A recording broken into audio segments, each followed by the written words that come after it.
Hi hello എല്ലാവർക്കും നമസ്കാരം. നമ്മുടെ പുതിയൊരു വീഡിയോയിലേക്ക് എല്ലാവർക്കും സ്വാഗതം. അപ്പോൾ രാവിലെ തന്നെ ഞാനീ നടക്കുന്നത് എങ്ങോട്ടാണെന്ന് വെച്ചാൽ ഇന്ന് കോളേജൊന്നും ഇല്ലാത്ത സാറ്റർഡേ ആണ്. അപ്പോൾ കോളേജ് ഇല്ല. അപ്പോൾ ഇന്ന് രാവിലെ എന്തായാലും എനിക്ക് ജിമ്മിൽ പോകണം. അപ്പോൾ ജിമ്മിൽ പോയി കഴിഞ്ഞ ശേഷം എനിക്കൊന്ന് ഹോസ്പിറ്റലിൽ കാണിക്കണം. കാരണം കുറേ നാളായിട്ട് എൻ്റെ കൈയുടെ മുട്ടിൻ്റെ അവിടുത്തെ എല്ല് ഭയങ്കര വേദനയാണ് കേട്ടോ. അപ്പോഴത്തേക്ക് ജിമ്മിലൂടെ പോയപ്പോൾ അതങ്ങ് നല്ല ഇൻറ്റൻസിറ്റി കൂടി. അപ്പോൾ എന്ത് ചെയ്യണമെന്ന് അറിയാൻ വയ്യ. അപ്പോൾ കുറച്ച് ദിവസം കൊണ്ട് നല്ല പെയിനാണ്. അങ്ങനെ ഒന്ന് ഹോസ്പിറ്റലിൽ ഒന്ന് കാണിക്കാം. അപ്പോൾ ഇതാണ് എൻ്റെ ജിം കേട്ടോ. ജിമ്മിലെ വർക്കൗട്ട് എല്ലാം കഴിഞ്ഞ് ഞാൻ സുമിയുടെ വണ്ടിയിൽ നേരെ അങ്ങ് പാരിപ്പള്ളിയിലോട്ട് പോയി. പാരിപ്പള്ളി ഗവൺമെൻറ് ഹോസ്പിറ്റലാണ് കേട്ടോ ഞാൻ കാണിക്കുന്നത്. അപ്പോൾ അങ്ങോട്ടേക്ക് അങ്ങ് പോയി എന്തായാലും മഞ്ഞയും ബാലുവും കൂടി അങ്ങ് ബസ്സിൽ നേരെ വീടിൻ്റെ അവിടെ നിന്ന് ബസ്സുണ്ട്. അപ്പോൾ നേരെ അങ്ങ് എത്തിക്കോളും. അങ്ങനെ ഞങ്ങൾ എന്തായാലും സ്കൂട്ടറിൽ അങ്ങ് പോയി കേട്ടോ. അപ്പോൾ ഞാൻ സ്കൂട്ടിയിലുണ്ടെന്ന് പറഞ്ഞിട്ട് അവൾ എനിക്ക് ഹെൽമെറ്റൊക്കെ എടുത്തിട്ടാണ് വന്നേ. പാരിപ്പള്ളിയൊക്കെ നോക്കി ഹൈവേ ഒക്കെ നല്ല അടിപൊളിയായിട്ട് ഡെവലപ്ഡ് ആയിട്ട് വരുന്നുണ്ട്. അപ്പം റോഡ് എല്ലാം പണി പൂർത്തിയാകുമ്പോഴത്തേക്ക് ട്രാവൽ ചെയ്യാനൊക്കെ നല്ല എളുപ്പമായിരിക്കുമല്ലോ. അങ്ങനെ നമ്മൾ ദുബായ് ബേക്കറി കയറി കേട്ടോ. ഇന്ന് ഇവളുടെ വക ട്രീറ്റാണ്.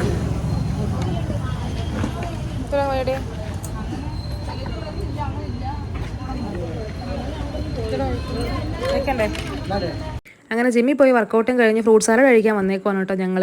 അപ്പം വല്ലപ്പോഴും കൂടി കേട്ടോ, കുറേ നാൾക്ക് ശേഷം അപ്പോൾ ഫ്രൂട്ട് സാലഡ് കഴിക്കുന്നത്. അപ്പോൾ എന്തായാലും എൻ്റെ സുമിയുടെ ഒരു ആഗ്രഹമായിരുന്നു, കുറേ നാളായാലേ കഴിച്ചിട്ടാണ് ഞങ്ങൾ കഴിക്കാൻ കയറി.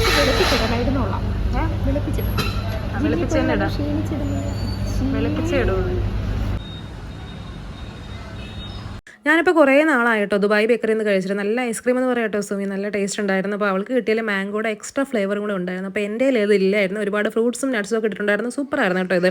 അപ്പോൾ സ്ഥിരം യാത്ര കൊല്ലത്തോട്ട് ആ സൈഡ് ആയതുകൊണ്ട് തന്നെ അങ്ങോട്ടുള്ള കടകളിലാണ് ഇപ്പോൾ മിക്കവാറും കയറാറ്. പാരിപ്പള്ളിലോട്ടൊന്നും വരാറ് കൂടിയില്ല. കാരണം റോഡ് വൈഡനിങ് കൂടെ നടക്കുന്നതുകൊണ്ട് തന്നെ അങ്ങോട്ട് ഫുള്ള് പൊടിയൊക്കെയാണ്. ഈവൻ ഒരു തവണ യാത്ര ചെയ്ത് കഴിയുമ്പോൾ തന്നെ നമുക്ക് മിക്കവാറും ജലദോഷം പിടിക്കും. അത്രയ്ക്കും വേണ്ടി പൊടിയ മണ്ടലൊക്കെ കഴിച്ച് കയറുന്നത്. അങ്ങനെയൊക്കെ തന്നെ ഞങ്ങൾ ഐസ്ക്രീമൊക്കെ കഴിച്ച് കുറേ നേരം വർത്താനൊക്കെ പറഞ്ഞിരുന്നു കേട്ടോ.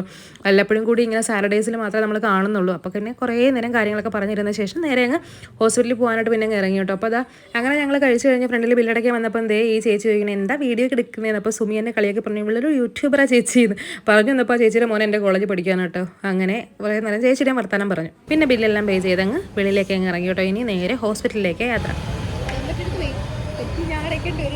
നീ എനിക്ക് വേണ്ടി പെറ്റി അടക്കില്ലേ?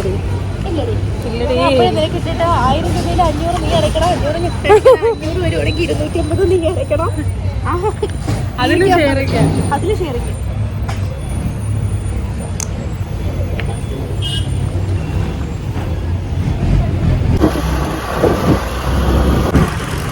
ഏതൊക്കെയോ ഊടുവഴിയിലൂടെയൊക്കെ കൊണ്ടുപോയി.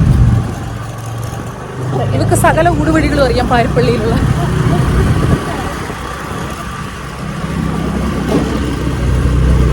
അങ്ങനെ ഞാൻ ഹോസ്പിറ്റലിൽ എത്തിയപ്പോഴേക്കും മഞ്ഞ ബാലമോൾ അവിടെ എന്നെ കത്തിപ്പുണ്ടായിരുന്നു കേട്ടോ. അപ്പോൾ ബാലമോളെ കണ്ട് സുമി ആദ്യമായിട്ടാണ് കാണുന്നത്. അവളെ ഒന്നും സംസാരിക്കുന്നില്ല കേട്ടോ. ഞാൻ വീഡിയോ കൂടെ എടുക്കുന്നതുകൊണ്ട് ഒട്ടും സംസാരിക്കുന്നില്ല. പിന്നെ അവൾ കൊടുത്ത മിഠായിയെ കൊടുത്ത് എങ്ങനെയെങ്കിലുമൊക്കെ ഒരു ടാറ്റ ബൈ ബൈ ഒക്കെ പറഞ്ഞ് വെടിയിച്ച് കേട്ടോ.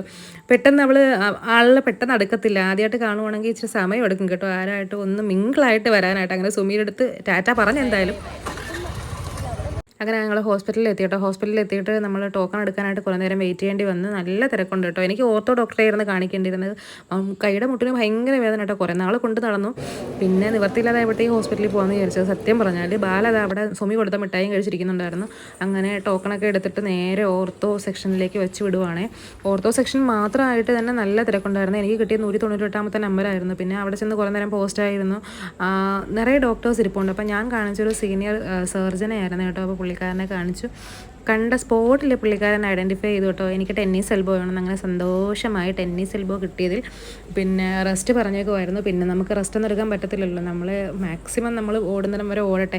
അങ്ങനെ എന്തായാലും മെഡിസിൻ കുറച്ച് കിട്ടിയിട്ടുണ്ടായിരുന്നു. പിന്നെ കയ്യിൽ ബ്രേസ് ഇടണമെന്ന് പറഞ്ഞിട്ടുണ്ടായിരുന്നു. അങ്ങനെ അത് വാങ്ങണം പുറത്തുനിന്ന്. പിന്നെ ഞങ്ങൾ അവിടെ നിന്ന് ഇറങ്ങി തിരിച്ച് ഓട്ടോ വിളിച്ചാണ് വന്നത് കേട്ടോ. കാരണം ജാനുമോളെ ട്യൂഷനാക്കിയിട്ടാണ് വന്നേക്കുന്നത്. അപ്പം അവൾ തിരിച്ചിറങ്ങുന്നതിന് മുന്നേ ഞങ്ങൾ വീട്ടിലെത്തണം. അങ്ങനെ ഞങ്ങൾ പാഞ്ഞ് പോകുകയാണ് ഗൈസ്. ഓട്ടോയിൽ കയറി തിരിച്ച് വീട്ടിലെത്തിയപ്പോൾ പൊരിഞ്ഞ വിശപ്പായി കേട്ടോ. പിന്നെ വീട്ടിലെത്തി എല്ലാ ഫുഡൊക്കെ കഴിക്കാനായിട്ട് പോവുകയാണ്. അപ്പോൾ അത്രേ ഉള്ളൂ നമ്മുടെ ഇന്നത്തെ വീഡിയോ. കുഞ്ഞു വീഡിയോ ആണ്. അപ്പോൾ ഇഷ്ടപ്പെട്ടെങ്കിൽ ലൈക്ക് ചെയ്യുക, കമൻറ്റ് ചെയ്യുക, സബ്സ്ക്രൈബ് ചെയ്യാൻ മറക്കല്ലേ.